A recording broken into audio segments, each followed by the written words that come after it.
Welcome back to Conference USA Media Day. Up next, the Rice Owls, and their head coach, of course, is David Bailiff. David, good to see you again, my friend. It's great to be here. Appreciate you having us, Ron. We're going to be talking to you in a minute. Zach Wright's also with us, former walk-on, the team's leading receiver. We'll be talking to him. And also joining us, Alex Lyons. Alex, good to have you here, my friend. Very nice to be here. David, I want to talk to you first because you and I talked during the season about the injury factor. 31 freshmen, either redshirt freshmen or true freshmen, played last season. You had a lot of young players, but you told me a couple of times in the games I had, growing pains, but it'll pay off. Looking back, was it the right thing to do? Well, it will pay off. You know, I can tell you we won the conference in 13, and I think it, you know, I think it was 10 when we were playing all those freshmen. That wasn't a lot of fun, but in 13 it sure was, and it'll be the same this way. They're talented. They were just young. You know, you've never heard anybody say we've won a conference championship because we played a lot of freshmen. You know, we've won a conference championship by experience and seniors, and I think that's where we're going. And those freshmen now are sophomores, and those sophomores are juniors, and we're a talented football team. Well, last year, even though you played a lot of freshmen, you obviously had a tough time as far as the win-loss column. Not saying that it was bad, but did everybody have to take a look at themselves, coaches, players, trainers, everybody, after last season and say, what can I do better to become better? Did you do that? Yeah, absolutely. You know, there's power in failure. After going to 3 straight bowl games and having the expectations we did last year and going 5-7, it forced me to analyze everything we do in the program, offense, defense, special teams, recruiting, training room. I mean, we went over everything in that entire football. If you touched football, you got completely analyzed last year. Was that tough to do, though? I mean, did everybody have to come in with an open mind on that? Well, they did, but I tell you what else happened is these players did the same thing. You know, these guys are working on a legacy here. And this senior class, the day we didn't make it to a bowl game, they went to work on next season, you know, and they realized the only way through it is by working hard. You know, working hard works. And they were more analyzed. They were more ready to get back to going to work, you know. And I think too, what we learned too is enjoy the process more than to worry about the end results. It got to where we were just consumed about going to that 4th bowl game, and we didn't have the fun as a football team we did because we didn't enjoy the daily grind that you have to enjoy. We didn't enjoy our time together, and I think none of us will take anything for granted this season. Just to kind of put the success in perspective, 30-22 since 2012. You matched the most wins in Rice history in a 4-year span. You have a chance of beating that for a 5-year span. But the bar was raised, and we've talked about this before. Now the expectations have also been raised because of the success you've had. But I think you've got the players mentally that understand that. Is that a fair statement? Absolutely. And I look forward to where you come watch us play this year because you're going to see a hungry football team. You know, one of the things we know at Rice, sometimes we're not going to be the biggest, we're not going to be the fastest, we have to be the best football team. And that is our goal, you know, each and every year. 2 years ago, we had the least turnovers in the history of Rice. Last year, we couldn't hang on to the football. You know, there's where there's the power and the failure comes in, is in the details that we're all looking at now. One thing I want to talk about before we get to the players, and thanks for being patient, gentlemen, don't get mad at me, but I get a chance one-on-one with the coach, I'm going to take it. The one problem I think last year gave up 38 sacks. How much effort was put on that? Was it more technique, or was it personnel that your quarterback, Dreyfus Jackson, at the time took a pretty good beating? Yeah, we had 8 different starting lineups in the offensive line last year. The years we've won 10, we've had the same starting lineup in the offensive line. But the 2 freshmen that ended up there were just young. Once again, very talented, had tremendous springs. The 2 sophomores are now juniors, talented, athletic, and you'll see a much improved offensive line this season.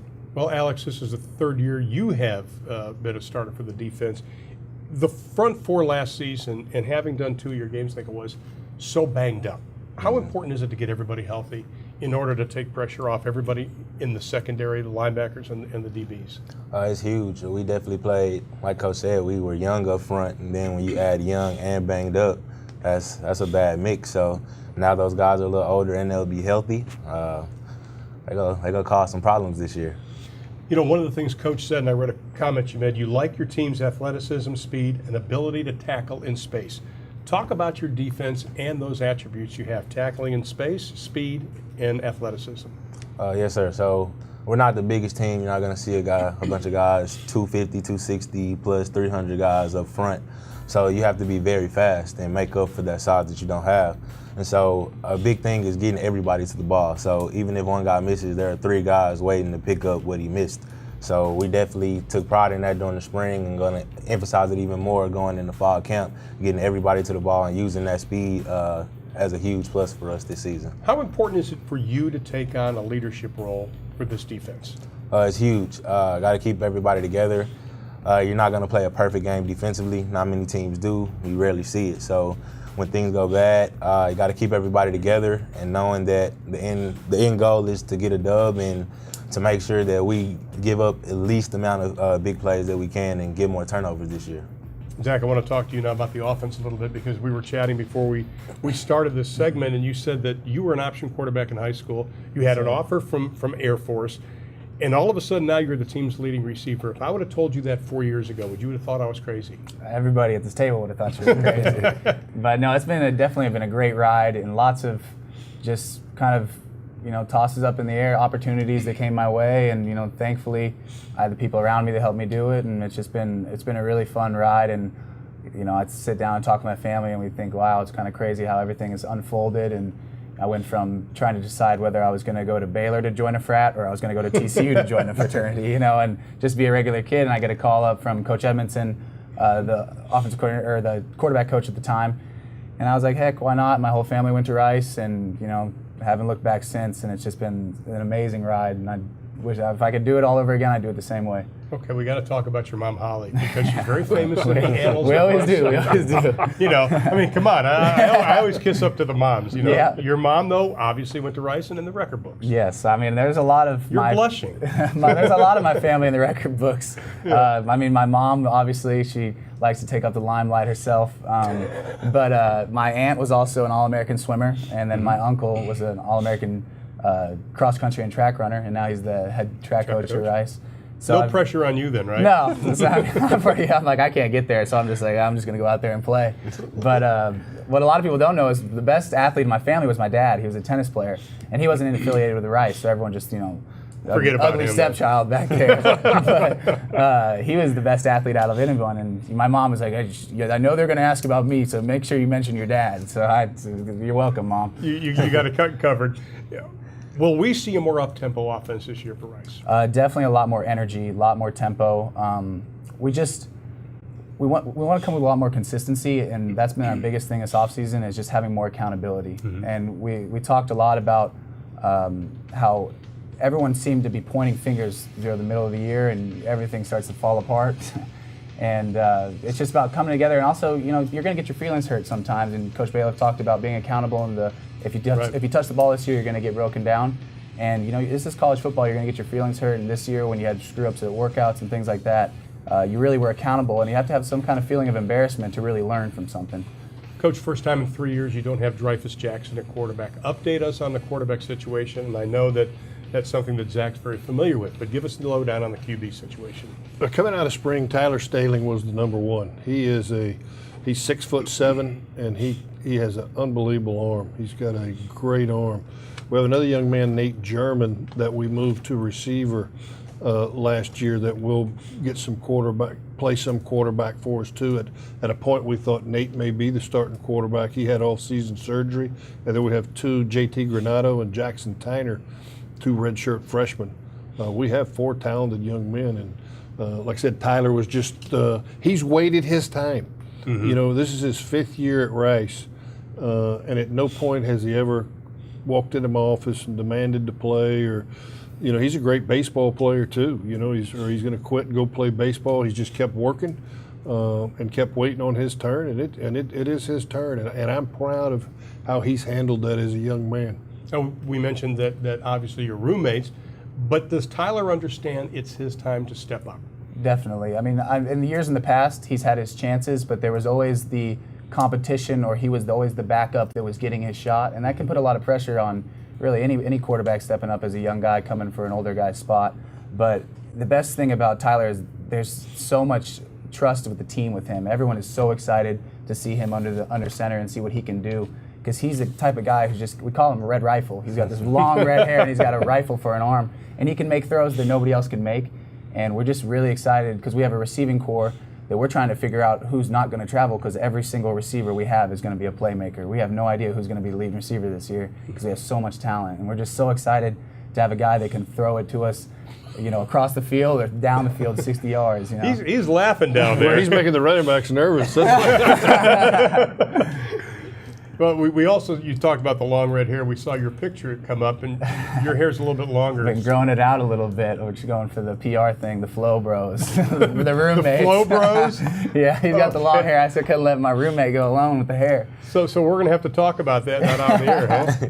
David, talk about the up-tempo offense. Why the change? Is that one of those things we talked about earlier? You went back, you broke everything down, that you went back and said, we need to do X, Y, and Z on offense? Yeah, we will have multiple tempos, though.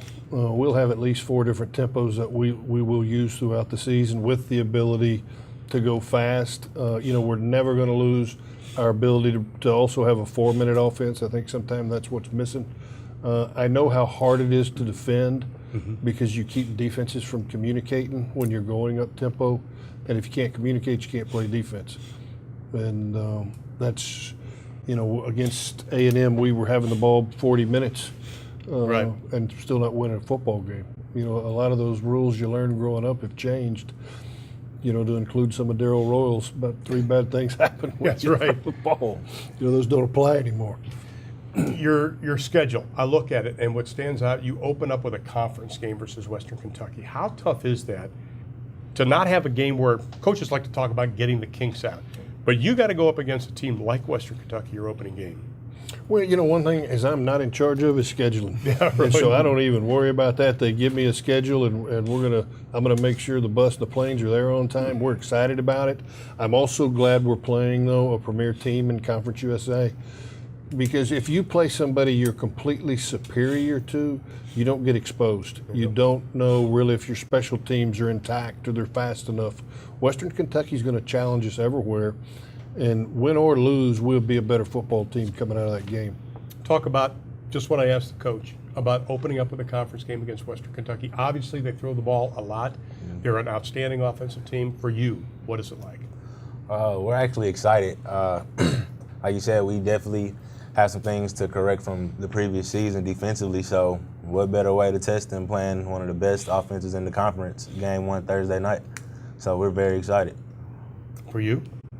I have definitely just some redemption. I remember that game like it was yesterday, and a lot of other games too. We got a lot of redemption coming some people's way, and for a couple of years there, we always were the red letter game because we were beating up on some people, and now people want their payback, and we're just got to get back to our mentality and what got us there. So excited to see how it unfolds. I remember, David, you telling me a few years ago, you don't want to be everybody's homecoming game. And I don't think you are anymore. No, I don't believe we are anymore either. We had, when we got there, people were scheduling us at home for homecoming. But it's one where one year we were 7 homecoming games. And it's the truth now, we see ourselves as one of the premier teams in Conference USA. Well, I tell you what, I've enjoyed being around it. Your guys always make me feel like I should have studied more. Got an economics major here. No shot of what you're talking about. Gentlemen, thank you so much. Good to see you. We wish you the best of luck this season, David. Thanks, Ron. Thank you very much. We got more to come from Conference USA Media Days coming your way from Dallas, Texas. Up next, Marshall.